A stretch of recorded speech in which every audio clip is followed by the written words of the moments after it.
Hey, what's up, guys? Riff here. So it's been a minute since we've checked in on the Ethan Klein copyright infringement lawsuits, and I gotta tell you, the subjects of these lawsuits, Denims, Frogan, and Kaceytron, they're in shambles. They are not doing well. It's been a very tough week. And we're gonna be looking at their most recent responses to what's going on with this lawsuit, and their reactions are equally hilarious. They're very unique from person to person, but they're all hilarious. We're going to see some reactions from Denims, where she's essentially starting to throw everyone around her under the bus to save herself. We're also going to see Frogan, who's quite literally on the run at this moment, seemingly trying to duck process being served and risking jail time in the process. But let's begin with a light-hearted side of this story, an update on Kaceytron. Kaceytron's had a very unique approach to everything going on here. Someone who's facing a copyright infringement lawsuit has tried everything, calling everyone involved an incel. She'd probably call the judge an incel if she could. And then ironically, she's done a lot of streams where she's playing copyrighted music and television and flailing around while facing a copyright infringement lawsuit like there's zero self-awareness whatsoever. On top of that, today, just checking out what she's doing today, she started her stream by playing copyrighted television. I believe this is Wife Swap, one of the infamous God Warrior episodes, if you've ever seen that. But she's, again, just completely defying everything she should be doing when it involves copyright right now. But it appears it's also a day one of weed sobriety for her.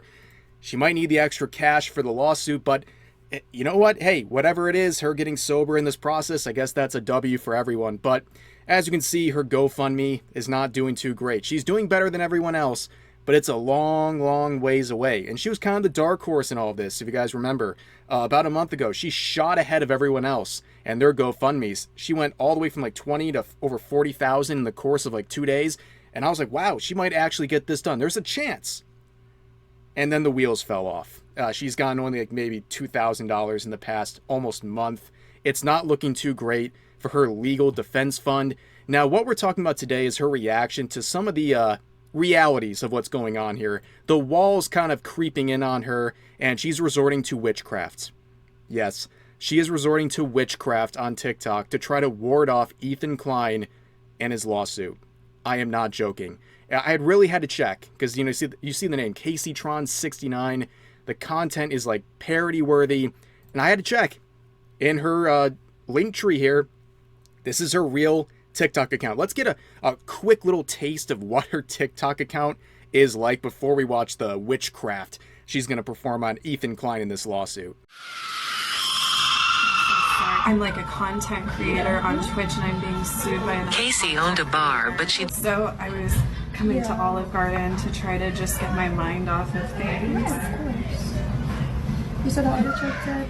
Yes. Okay, I got that for you. This is crazy. I'm being sued by Ethan Klein and now I'm here at the Olive Garden eating by myself. I don't know why I did this. I'll write it off at least. Okay, personally, I have a pet peeve about people who go into public spaces like that and are live streaming, especially in a restaurant like that. Yes, I know she's not pointing the camera on the waitress or anything, but I still think it's like, why are you adding this extra layer on top of their job? Like, I don't think they came into work expecting to show up, at least on their voice and their service, onto someone's live stream. But she did say something that I have to give her props. Very smart, very inquisitive. She's writing that off. She's using that dinner tab as a tax write-off because she is technically working while she's there. That's some big brain stuff. I'll give that to her. But let's get to the real TikTok at hand here. You can see the caption. I'm going to play it muted. I think there's copyright audio, but you can read the captions and you can just understand what's going on here. You can see the description on this. I did a protection spell for my lawsuit versus Ethan Klein of the H3 podcast. Please send your good energy. Yes, she is trying to ward off a lawsuit. This is not an issue of good vibes, good energy. This is the real world with real people. And look at this. She's putting salt around herself. Like, this reminded me instantly of that episode of SpongeBob with the sea bear, where they're putting the circle around themselves, SpongeBob and Patrick, but it has to be a circle. Squidward did an oval, and he got attacked for that. But this is ridiculous. Like, are we in clown world? What is going on here? Like, Kaceytron will literally resort to witchcraft before taking accountability. Let that sink in, okay? And I hope there is a protection spell for what might happen when you're practicing witchcraft. Looking at all this, her recent tweet about Jesus being a communist, according to her, it's all starting to add up, okay? But anyways, here's some more of her, whatever she's doing. She's calling out members of the H3 podcast and slandering people, which is just great. Like here, she calls Dan Saltman Diddy Dan, basically saying, accusing him in a very kind of winded way of being a predator. And it's a very weird thing to say. Number one, there's no evidence to support any of that. It's just a wild claim about Dan Saltman. But, you know, Kaceytron, there is one person you know who actually has any sort of involvement with Diddy, and that's Hassan Piker, who has made tweets talking about how he wants to bang the trickle down from Diddy's entourage. That was back in 2012. But also, he is someone who openly admitted that he went to a Diddy party and then got caught lying about it years ago when he tried to deny that ever happened. But unfortunately, we have the clip of him proudly sharing that he was at a Diddy party. Are you denying going to a Diddy party? Of course I'm denying. This didn't happen. What are you talking about? Think. Walked into this like back like sphere Epcot looking thing in the back of like the house that P. Diddy was renting for his and was throwing after parties at Coachella, and they were playing like these crazy things for people who are high. Not me, of course. I had only eaten portobello mushrooms, and one of the images that they were playing was like this little girl, this like supposedly attractive very young girl, like opening up a Christmas gift. But yeah, I think you get it with Kaceytron. Absolutely ridiculous. Literally resorting to witchcraft before taking any accountability. Like, is this going to be your legal defense? You're going to try to cast good vibes on the court or something? Like, I don't know. This whole thing is ridiculous. But let's move on to the next subject of the copyright infringement lawsuits, and that is, of course, Denims TV. Now, I have to say, I think Denims is doing the best right now. Out of all three, she's doing the best. It's not great. In fact, it's not good at all. But it's something. She's doing the route that I can almost low-key respect in a sort of way. I just, I'm glad she's not trying to pretend here. She's just going mask off and basically saying, I'm going to throw anyone I can under the bus to save myself. Okay, she's in it for her. And that's, you know what? I guess in a weird way, you have to have a little respect for it, but none of this is really working out again.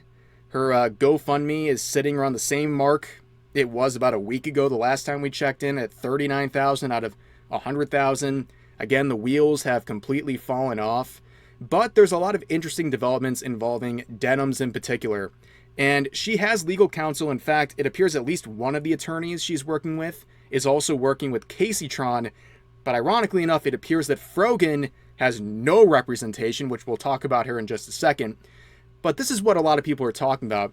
This was discussed on the H3 Productions subreddit, where during the request for discovery, there was a subpoena that was going to go out to various Reddit and Discord mods related to this lawsuit.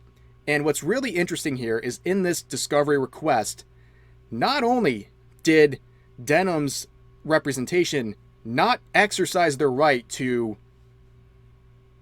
say no to this, they agreed and said this is warranted, and they wanted to expedite the process, meaning they want to make it move as fast as possible, meaning during this discovery phase, they're going to find a lot of the personal information and communications of these Reddit mods and these Discord mods, and it's going to go deep.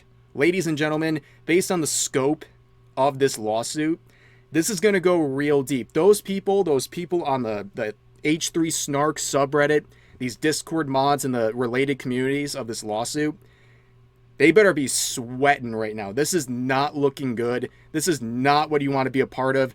This discovery process is going to go real deep. And the fact that Denims and her representation agreed to this and wanted to expedite the process, they're just saying, hey, take care of those people. You know, get some of the heat off of us.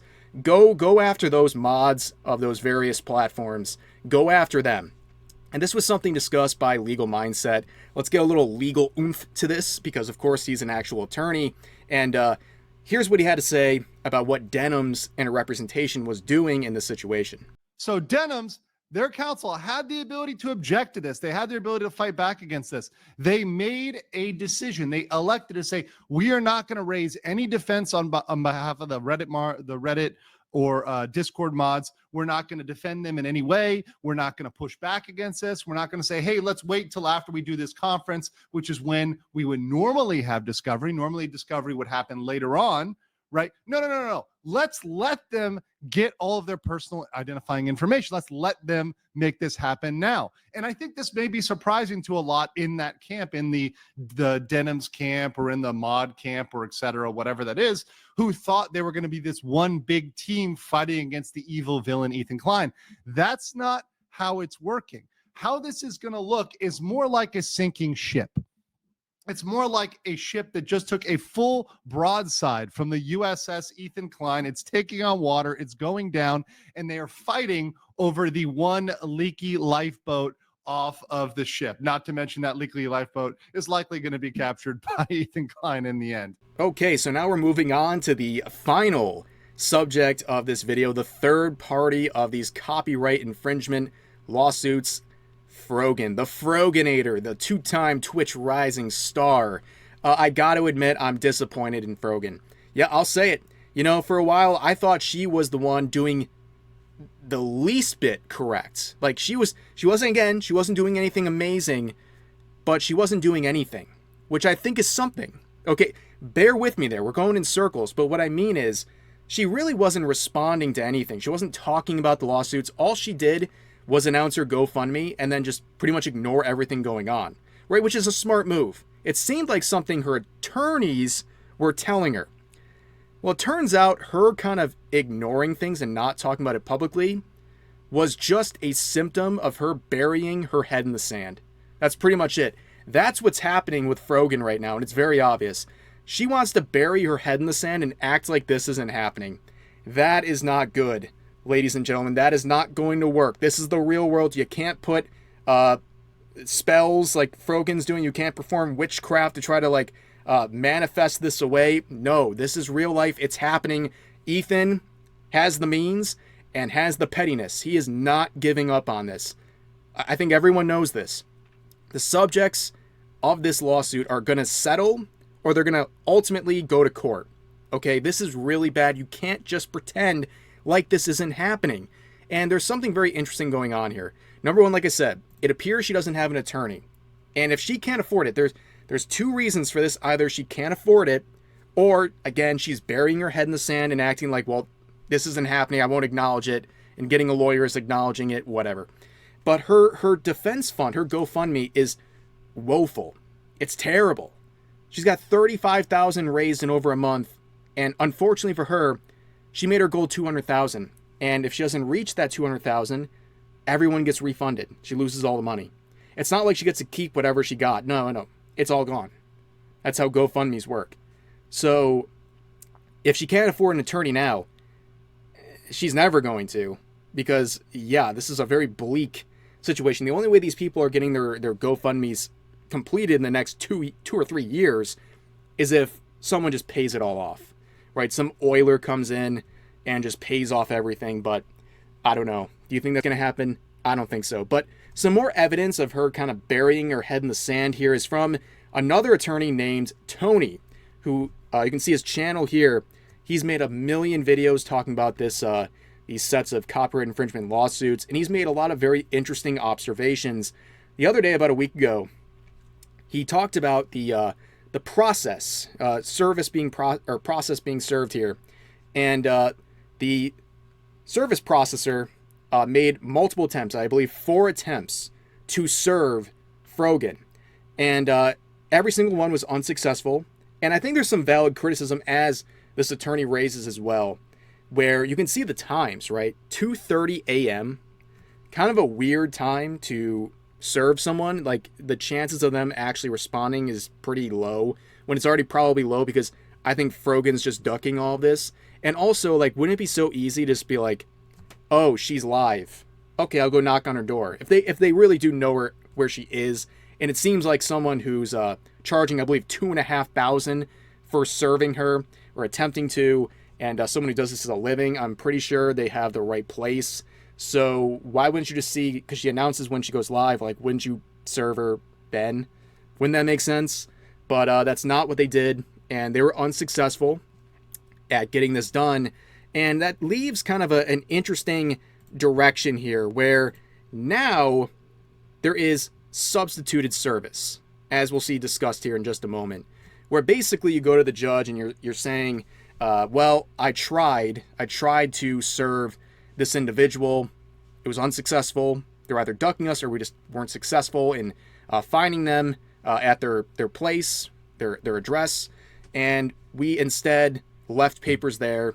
And now it's really up to the judge what happens next. And Tony discusses this, and we'll see a clip in just a second, where a lot of power is in the judge's hands right now. If they accept this form of process, he or she can do a lot of things, including if, of course, they demand that Frogan responds in a tangible way, and she doesn't, she could be held in contempt of court and serve jail time.